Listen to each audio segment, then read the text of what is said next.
bem-vindos ao nosso Pode Sim. Eu sou o Carlos Luiz. Estamos aqui para gravar mais um episódio 75. Estamos com... Cida Sá.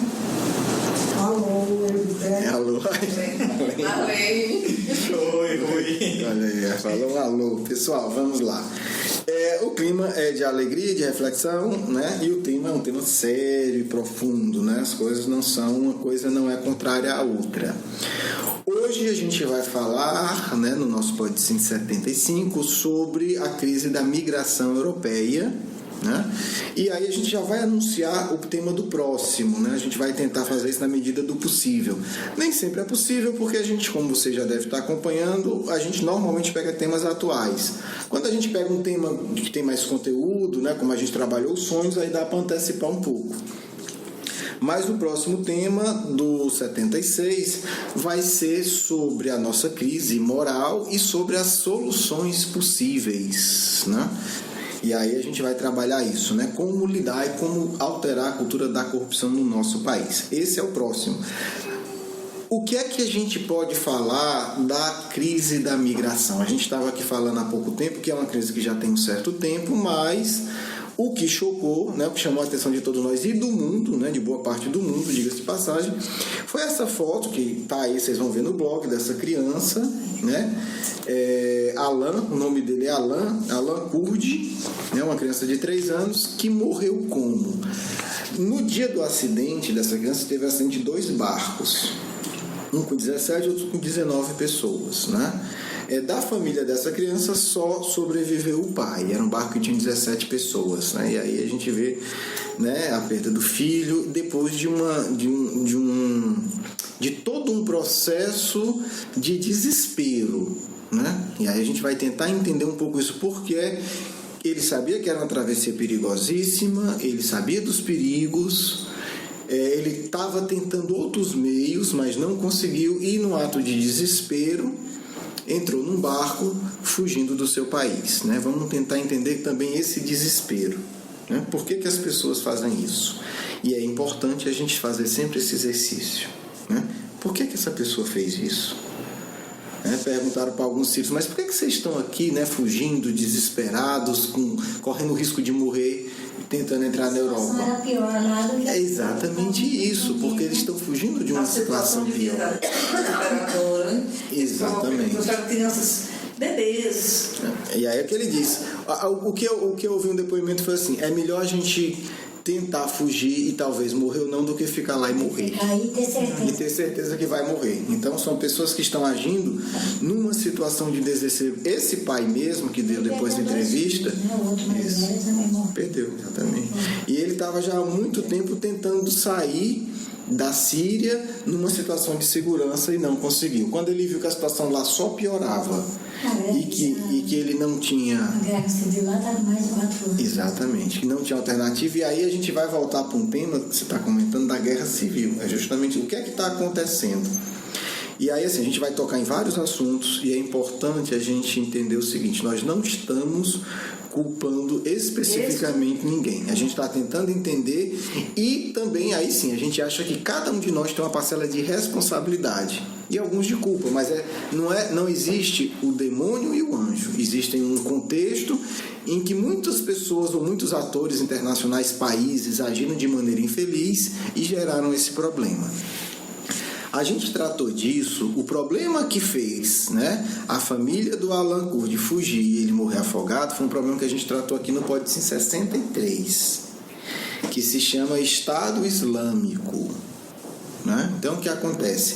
A Síria, o Iraque e o Afeganistão, em grande parte, estão dominados por grupos de fanáticos. E que eles se chamam Estado porque a ideia deles é realmente construir um Estado e impor uma interpretação extremamente radical e fanática do islamismo. Diga-se de passagem que a grande maioria dos islâmicos não concordam. Inclusive, a maior perseguição é justamente aos islâmicos, porque eles não concordam com o fanatismo e eles são as principais vítimas. Num documentário que a gente colocou no blog, no Pode Sim 63, eles mostram, eles tomaram uma região e tinha uma igreja católica e uma mesquita de islâmicos não radicais, que é a grande maioria. A igreja católica eles usaram para reunião e a mesquita eles explodiram. Queria matar o Tipo assim, matar, né? Matar, destruir. É islâmico, mas é diferente. Então, os islâmicos são os mais ameaçados, por incrível que pareça. Eu discordo, dizer assim, olha, eu sou da sua religião, mas isso não é assim. Radicalismo religioso, né? E aí, assim, então, eles estão fugindo do problema do Estado Islâmico, que a gente trabalha lá no outro programa, não vou comentar, mas é importante lembrar que grande parte desse problema surge em 2003, com a guerra do Iraque. Nós, humanidade, ainda estamos colhendo os frutos amargos da guerra do Iraque. Exatamente. Então, é importante a gente entender esse contexto, certo? Não estou dizendo que tudo é responsabilidade só dos Estados Unidos, mas ele tem a sua cota de responsabilidade. Na hora certa, a lei de Deus cobra. Da mesma maneira que nós, brasileiros, ainda temos a nossa cota de responsabilidade com a escravidão, ainda não resolvemos. A gente vai tratar disso no outro programa, e isso está colocado na obra Memórias de um Suicida. Mas aí é um outro assunto. O que ocorre? Então, essas pessoas estão fugindo, estão desesperados, estão diante de uma ditadura fanática, que manipula a maneira de você, inclusive, vestir, de se comportar, e que vai punindo e castigando, e que você não tem segurança nenhuma. Qualquer hora você pode ser preso, você pode ser espancado, você pode ser confundido. Então, obviamente, você não quer ver com seus filhos e você viver num mundo desse, sabendo que você e seus filhos podem ser abusados de qualquer maneira. Porque o grande problema de todas as ditaduras é a impossibilidade de você controlar todo mundo. Então, muita gente aproveita regimes totalitários para vivenciar a sua maldade. Isso aconteceu, por exemplo, com Paulo de Tarso. Quando Saulo começa a perseguir os cristãos, ele era firme, ele era radical, ele usou força, mas a grande maioria dos abusos foram cometidos sem que ele soubesse que ele não concordaria. Se ele tivesse sabendo que aquilo estava... Então ele era o comandante da repressão, e apesar de ser forte e radical, ele não concordava com injustiça e com abuso, e foram cometidos. Porque a pessoa se aproveitava e dizia, fulano é rico, eu quero pegar ele é cristão, embora não tenha feito nada errado, eu vou usar isso aqui, ou vou dizer que é cristão sem ser. Então isso é um problema humano, né? Daí a gente defender com tanta veemência a democracia, porque não é perfeita, mas pelo menos as pessoas têm possibilidade de buscar a defesa dos seus direitos. E é interessante, essa região, para que não fique muito longe, a gente está falando da Síria e do Iraque. A Síria é a região onde fica Damasco, a cidade em que Paulo de Tarso encontrou Jesus. É nessa região que fica a cidade de Damasco. É nessa região, né? E também é próximo a Israel, onde viveu Jesus. Então a gente está falando de uma região que tem uma ligação histórica conosco, apesar de parecer distante. Então o que acontece? A Síria, eu trouxe até um mapazinho aqui, não sei se ajuda, mas eu botei no blog, vocês não vão estar vendo. Ela faz fronteira com a Turquia, que é a Síria, aqui é a Turquia, aqui é a Grécia. O que é que eles fizeram? Eles pegaram um bote aqui na Síria, tentaram ir até a Grécia, porque aí já é Europa, né? Já é Europa. É uma travessia, só que não é uma região tão distante, né? A gente tem navios que atravessam o oceano. Mas são os recursos. O problema é a falta de recursos. O problema é que são botes. São botes, possivelmente superlotados, quer dizer, no desespero de todo mundo querendo ir, por pessoas exatamente que estão ali, que sabe, sei lá, o que é que conhece, o que é que não conhece. Então é um grau de exposição, né? E aí a gente vê hoje a Europa nessa situação dramática. Infelizmente, tudo indica que isso não vai parar no curto prazo. O Estado Islâmico é um problema muito mais sério do que a gente imagina, tá certo? Tem recursos de petróleo na região que eles já estão utilizando. E o Estado Islâmico faz o que fazem os obsessores, gente. Eles mobilizam a mágoa das pessoas. A gente não pode esquecer que foi deixada uma mágoa profunda em 2003 lá. Foi deixada uma mágoa profunda. E sendo bem sincero, eu não sou contra, em casos extremos, do uso da força. Às vezes tem que usar. O problema é que lá foi usada a força sem necessidade, e foi usada a força e depois abandonaram o povo. Em toda a região. Toda a região. Na verdade foi a guerra do Iraque, mas destruiu toda a região. Toda aquela região ali ligada. O núcleo todo, isso começa no Iraque. Aí se espalha para a Síria, que é vizinho, e se espalha para a Afeganistão, que também teve outra guerra lá. Então a gente vê que foi feito, infelizmente, um cultivo de ódio.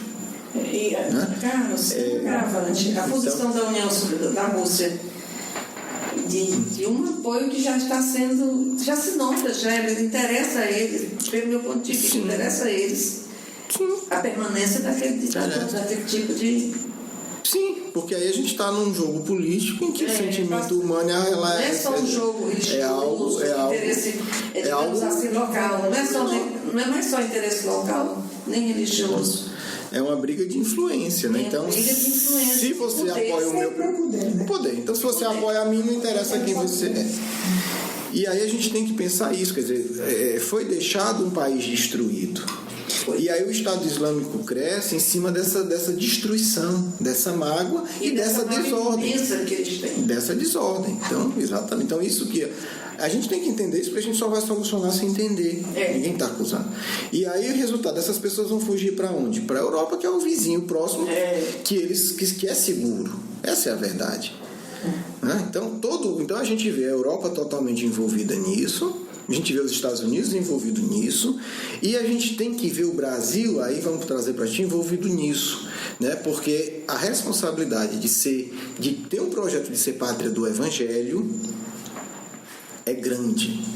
Se a gente quer ser pátria do Evangelho, nós também estamos envolvidos Celeiro do mundo e a pátria do Evangelho. Exatamente. Então, assim, isso é o fundamental. Qual é a nossa participação? Né? Esse problema tem a ver, a foto dessa criança morta na praia tem a ver com a gente, né?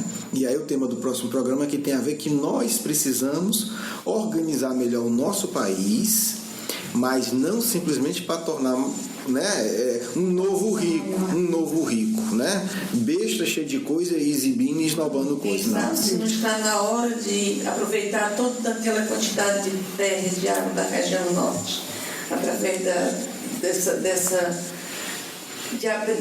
de criar condições para abrigar aqueles que não têm isso, pronto, aí isso.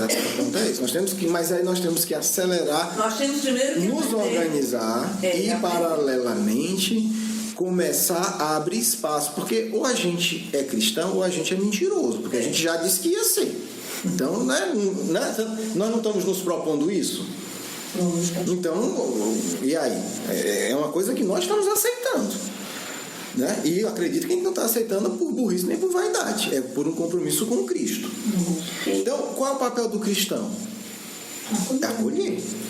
O Emmanuel coloca, né, e aí é um dado que, assim, na época era escandaloso, hoje eu acho até que é modesto, se nós fizermos o dever de casa, né? Tudo parte da nossa decência social, da nossa competência, da nossa honestidade.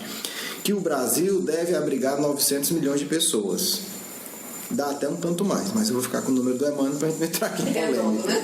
900 milhões de pessoas. Cabe, gente. A China tem coisa. A Índia tem coisa. Nós somos mais ou menos do mesmo tamanho. Olha, Carlos, só cortando isso aí, quando começou a ver o pessoal lá, os primeiros imigrantes da Haiti, e vieram por lá, por terra e tudo, e que eles mandavam, o governante mandava para São Paulo, por que São Paulo? São Paulo já tem muita gente. Naquela ocasião, eu disse, meu Deus, está aí São Paulo de terra, do Acre, Rondônia, Amazônia, que poderia ser colônias agrícolas para abrigar esse pessoal que está chegando. Não, você pensa que mandar um grande centro que já está sobrecarregado.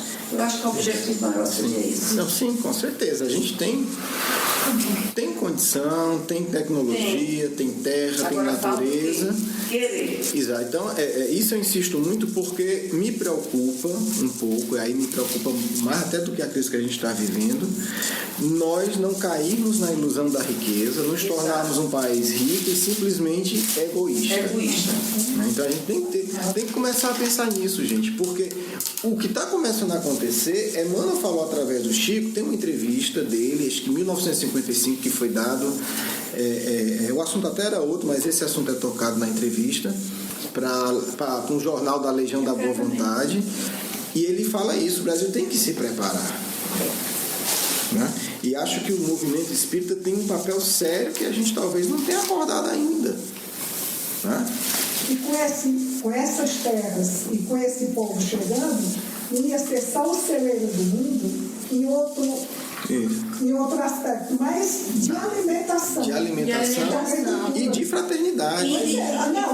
Quando nós tivermos, já pensou que linda a gente ainda vê isso? Quando nós tivermos a grandeza de um presidente do Brasil chegar e dizer assim, olha, São quantos professores estão problemar? 300 mil. Nós recebemos as 300 mil. Olha, gente, pode mandar para cá. Vocês não querem? Podem vir e eles vão ser bem recebidos e vão ser acolhidos. E o sentimento. Se tivesse se colonizando áreas de uma forma organizada, preservando, estudada, nós estaríamos, não existia. Tem, gente. E assim, e uma coisa que a gente dá. O sentimento de gratidão e o sentimento de carinho, de sentimentos bons, né? Que a gente vai receber por estar acolhendo esse povo. Mas esses que vieram, que estão E acolher de uma forma definitiva, não para uma passagem, né? Sim. Não, com certeza bem melhor do que estavam lá. Com certeza. Por mais difícil que seja, é aquela coisa. Não estamos falando do paraíso, estamos falando de condições humanas. Não é utopia. Porque essas pessoas estão sem condições humanas. Existe lá estavam num patamar de desespero, de cultura. Tem o acesso. De professores, médicos que estão nesse grupo todo.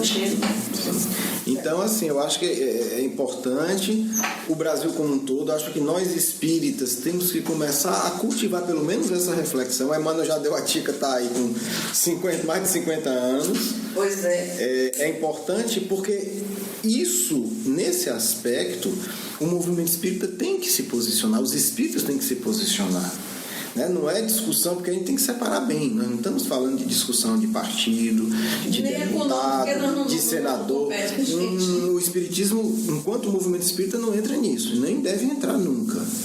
Cada um com a sua posição e ponto final. Agora, enquanto ação de país, enquanto postura de país, enquanto cultura, enquanto decisões de país, nós temos que começar a pensar nisso. E aí é importante, paralelamente, a gente começar a ajeitar o Brasil, que acho que a gente começou, vamos falar no próximo programa, mas começar, acima de tudo, abrir os nossos corações. Abrir os nossos Quando a gente vê uma criança, a gente tem que dizer, esse menino devia estar aqui. Esse menino devia estar no nosso país. No norte, no nordeste, não interessa. Porque nós temos espaço, gente. Temos, muito espaço. Nós temos espaço, nós precisamos de gente para povoar esse país. Quer dizer, outro ser humano morrendo lá sem nada. E aqui um estrago. E aqui a gente chão ali. Desperdício. Quer dizer, por enquanto, casados, a nossa contribuição é através justamente das nossas orações, dos nossos pensamentos, de emitir nossas opiniões quando isso for possível, mas oração é uma força imensa. Mais que isso. Vamos orar e vamos orar também, e aí eu acho que a oração talvez tão importante quanto, para não entrar em polêmica, para que nós brasileiros abramos os nossos corações. Isso, com certeza. Porque eu tenho certeza que se hoje, com toda essa confusão que está aí, hoje, nós brasileiros nos mobilizarmos assim, a gente quer que o Brasil receba tantos mil refugiados. Dignamente. A gente tinha condição, porque pelo menos... Ficaram que de 300 mil vem pra cá? Estava dando hoje. Não, mas não é de uma vez, tem que... É porque essas coisas assim, política internacional, sabe assim... É complicado. É tudo muito lento, aí diz para ver o impacto. Porque na verdade não quer, né? Porque quando quer, meu filho... Olha, isso o Brasil é um país livre. Bota lá nossos navios. Era só dizer, tragam agora, daqui. Quando quer que não fez uma Copa do Mundo? Não fez tanto, não recebeu tanta gente. É isso que eu estou dizendo, quer dizer, porque isso. Condições, né, de receber. Ele não fez uma Copa do Mundo, gastou um absurdo de dinheiro, vou falar indo disso. Os dias no próximo programa. Gastar com qualidade. Tá fazendo a Olimpíada. Você está entendendo? A gente não teve condição de receber gente do mundo, não criou estrutura quando quis. E aquele congresso da juventude também. Olha o mundo de gente. Então a gente tem capacidade.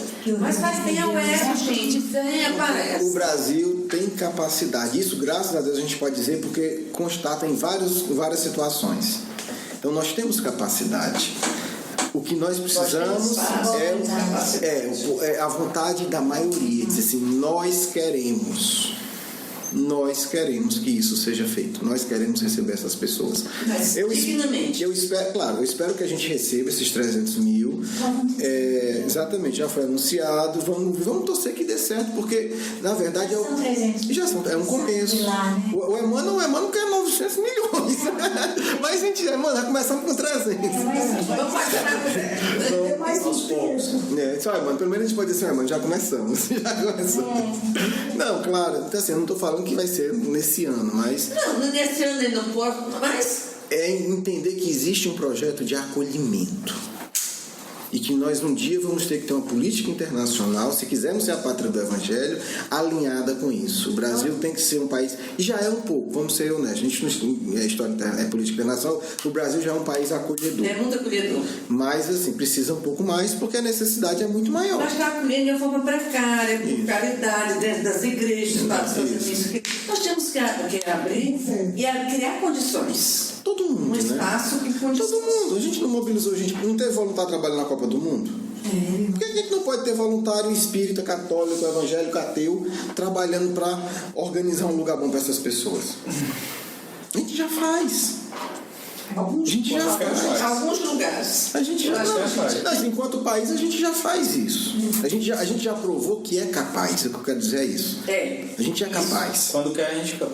Né? A gente faz. Então, vários eventos aí a gente já conseguiu fazer e deu certo. Então, existe uma coisa mais difícil do que as bandeiras, que esse pessoal que vem entrar no desconhecido daquele... É o que eles estão fazendo. Isso. É isso que eles estão fazendo. Então, exatamente. Abrindo caminhos, né? E a Europa vai ser convidada mais uma vez a amenizar o seu karma, que não isso, é pouco, né? Mas aí é o convite que eles estão recebendo a chance.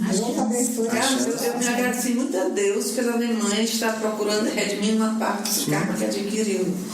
Tem sido de todos os países da Europa que me surpreendeu e gratamente pelo posicionamento. E foi ligeirinho, né? Foi uma decisão rápida. É que eu estou dizendo, quando quer faz, gente. Quando quer faz. Isso aí, quando quer faz. Assim, hoje a terra, a sociedade terrena tem recursos tecnológicos para executar essas coisas todas. Não precisa descobrir mais nada, não precisa de uma invenção nova. É o que tem, tá na mão, é a faca e o queijo. Quer cortar, corta. Já tem o queijo, já tem a faca. Né? A gente não está numa fase da evolução que ninguém sabe como é que funciona a agricultura. Não, já tem estudo. Já passamos. Ou a sociedade como é que funciona. Já tem estudo mais do que suficiente para a gente poder operacionalizar, exatamente, tornar concreto. Então, o que o brasileiro está fazendo agora? A gente só pensa na corrupção, na desonestidade, na seca, na falta de chuva. Então, na cabeça do brasileiro, nós estamos pobres total. Próximo ano também vai ser seco. Vamos falar das crises no próximo Pode Sim, que no próximo semestre Pode Sim das crises nacionais. Aí a gente fala disso, tá joia? Quem faz a não? Vamos fazer só. Avancei, né? Não, é bom que anunciou, né? Anunciou. Quem faz a nossa prece? Quem quer fazer? Rui, você foi convidado aqui. Os dedos apontaram para o Rui. Queremos agradecer essa oportunidade. Estamos aqui reunidos, discutindo um assunto tão importante, tentando buscar soluções e principalmente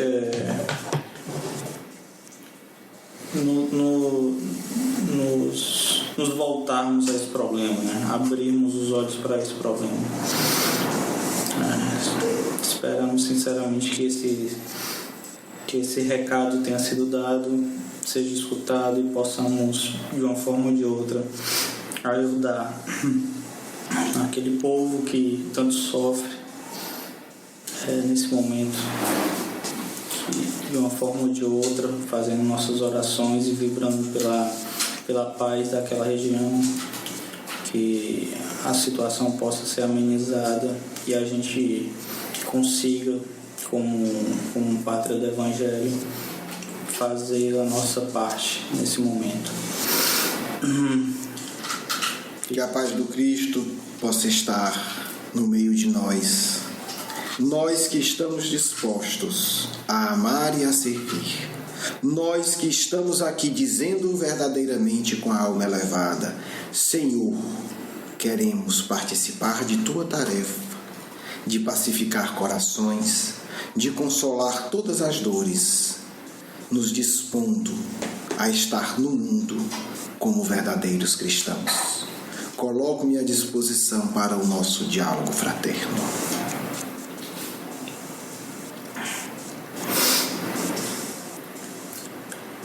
É um problema sério que a gente está enfrentando atualmente, né? Todas essas guerras, essas tormentas, numa região tão importante,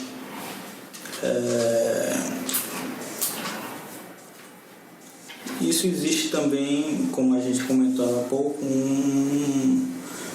é um momento, é uma oportunidade de todos se redimirem, principalmente dos europeus, né? Como é que a espiritualidade, como é que a gente consegue interpretar isso de uma forma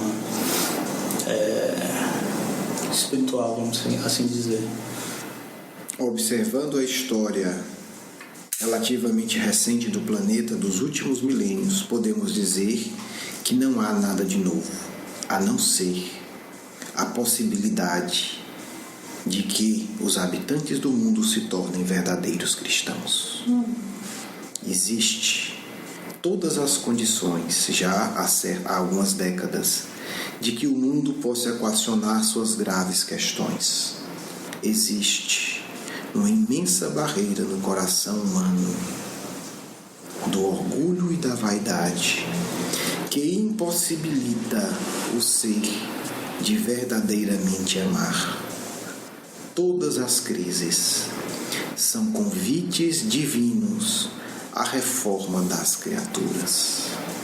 As crises individuais, como as crises coletivas, são oportunidades de transformação emocional e espiritual. É necessário que o coração ressequido do ser encarnado seja tocado pelo amor, seja sensibilizado em relação ao sofrimento do outro, para que possamos transformar a sociedade. Vemos pessoas que afundam-se nos vícios e na podridão, porque pensam que os recursos que estão em suas mãos devem servir apenas para ela. Não entendem que quando Deus atribui a função de gerenciamento de riqueza, Ele está também dizendo: deveis amparar os vossos irmãos. Isso também é uma realidade em relação aos países que acumulam riquezas. Tolos são os que pensam que a riqueza é simplesmente fruto de suas mãos e que deve ser utilizada apenas para a sua segurança, a sua alimentação, a produção de mais riquezas. O mundo vive um período de extrema relevância. Não existirão mais barreiras. Os seres humanos passam a viver, de fato, como uma verdadeira família. Quando dizemos família, não estamos dizendo uma família fraterna, porque existem famílias que se destroem, como sabeis. A imensa família humana terá o seu teste principal, porque inevitavelmente estaremos juntos. Inevitavelmente estaremos convivendo com pessoas das mais diversas origens e opiniões. Estamos nós preparados para a fraternidade? E essa questão também deve ser levada com mais seriedade ainda pelo movimento do Consolador. Quando vemos espíritas que se combatem por causa de opiniões tolas e frívolas, nos perguntamos: estarão os espíritas preparados para conviverem verdadeiramente com pessoas de outras religiões tão diferentes da sua? De outras opiniões, né? É importante entender isso. Se os espíritas não aprenderem imediatamente a respeitarem-se, a perdoarem-se, a compreenderem-se, não estarão qualificados para acolher irmãos muçulmanos. Não estarão qualificados para atenderem e acolherem irmãos hindus. Não estarão qualificados para atender e amarem irmãos ateus. E isso significa que eles não estarão qualificados para executar a vontade do Cristo na pátria do Evangelho. É preciso entender que as pequenas e mesquinhas brigas que tantas vezes assolam o nosso movimento nos descapacitam de desempenhar o papel que o Cristo deseja. Portanto, meu amigo, se você acumula mesquinhas pretensões, e para isso utiliza-se da calúnia, e para isso utiliza-se de meios torpes, você é um dos assassinos da criança que está nas páginas do mundo. Não pense que isso é apenas teoria. A lei de Deus é mais severa com os que mais sabem. Não pense, meu amigo, que se você é um poço de calúnia, apesar de disfarce, você não tem responsabilidade por essas mortes. Tem, porque o Brasil ainda não é capaz de acolher esses indivíduos por causa de sentimentos inferiores, por causa de sentimentos egoístas, por causa de opiniões pretensiosas, por causa da ilusão de falsa superioridade que tantos alimentam no coração, apesar das técnicas extremamente competentes de disfarce. Portanto, a crise que hoje foi estudada é uma crise desafiadora para os nossos corações. Como estará o nosso coração quando esses indivíduos aportarem em nosso país? Um coração acostumado ao perdão, à austeridade e à fraternidade, ou um coração amolecido pelos vícios, pela torpidez social, pelas politicagens de corredor, pelas fofocas doentias? Cada um irá se posicionar de acordo com o seu coração. Cada um irá agir na medida em que seu coração permita. Portanto, quando refletimos sobre a situação do mundo, é indispensável que nos perguntemos: como um discípulo do Cristo, o meu coração está preparado para acolher essas pessoas? Porque o problema do mundo não é o problema do recurso material. Porque Deus sempre proveu recurso aos seus filhos, como ensina o nosso mestre em seu Evangelho. O Pai cuida das aves do céu, o Pai veste os trigos do campo, o Pai ama e protege todos os seus filhos. O grande problema humano a ser enfrentado no século XXI é o problema do coração humano. É o problema da arrogância. É o problema da sede de aparecer. Aí está o nosso apelo e sugestão aos meus amigos espíritas. Avaliem a vossa conduta. Em particular, avalie a vossa conduta no movimento do Consolador. Porque senão, meu amigo, se você permanece envolto de intrigas e brigas mesquinhas de poder, eu vos asseguro, cedo ou tarde, será mostrado a você as milhares de mortes que você participou. Porque quem mata essas pessoas não é o bode, não é o mar, é a dureza dos vossos corações. Que o Cristo possa nos auxiliar, que o Cristo possa nos ajudar a vencer essa dureza que existe no nosso coração, para que não sejamos assassinos de crianças desamparadas. Alguma outra questão?